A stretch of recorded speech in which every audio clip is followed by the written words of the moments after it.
Finding God. What if a pill could help you find God faster?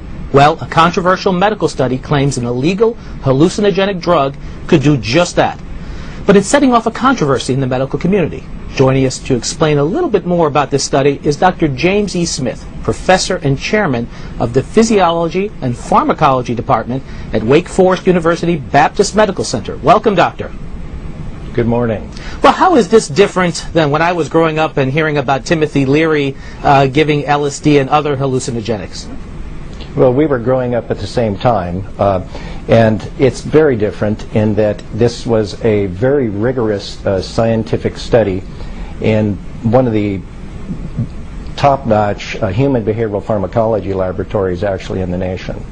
Well, the headline attracted my attention. It says, hallucinogenic in mushrooms creates universal mystical experience. What is a mystical experience? I think a mystical experience is one in which individuals can have in various settings.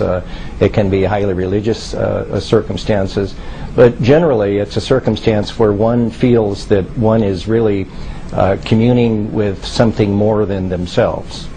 I could just see the headlines tomorrow from lay people reading this. Is this God in a pill, if you will? That's really a very interesting question.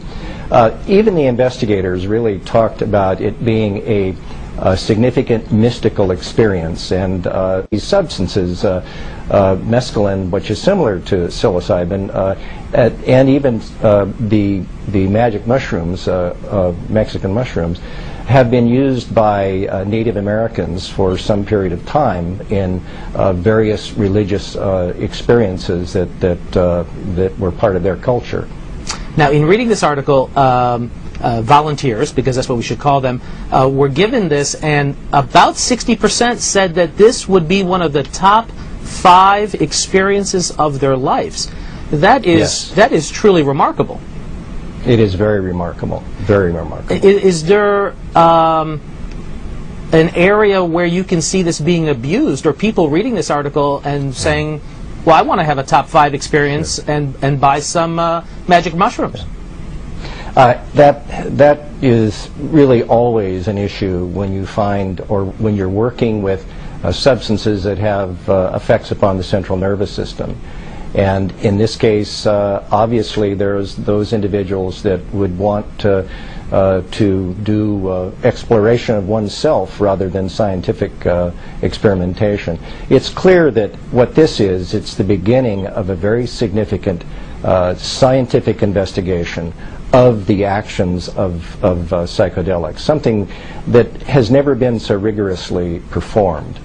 Do you see this being used in terms of severe depression or in end of life when experiences are low to kind of augment one's consciousness, if you will?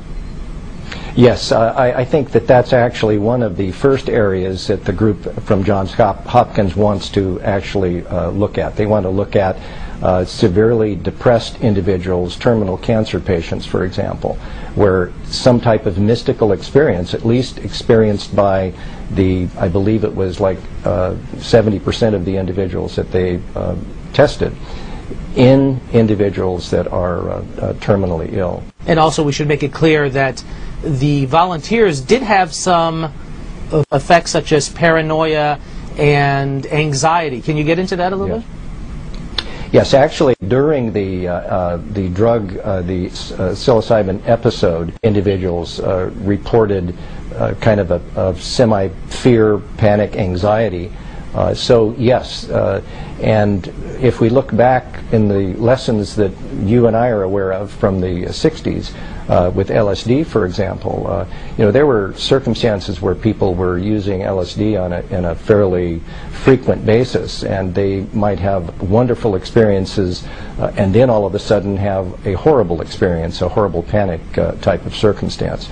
It's clear that a substance like this can be very dangerous. Anything that distorts the way you're seeing the world can result in panic, and you may engage in activities that may be self-destructive and without even being aware that you're doing it. I was going to say these compounds We don't know a great deal about the science behind that, and I really believe that this study is the first step in that direction.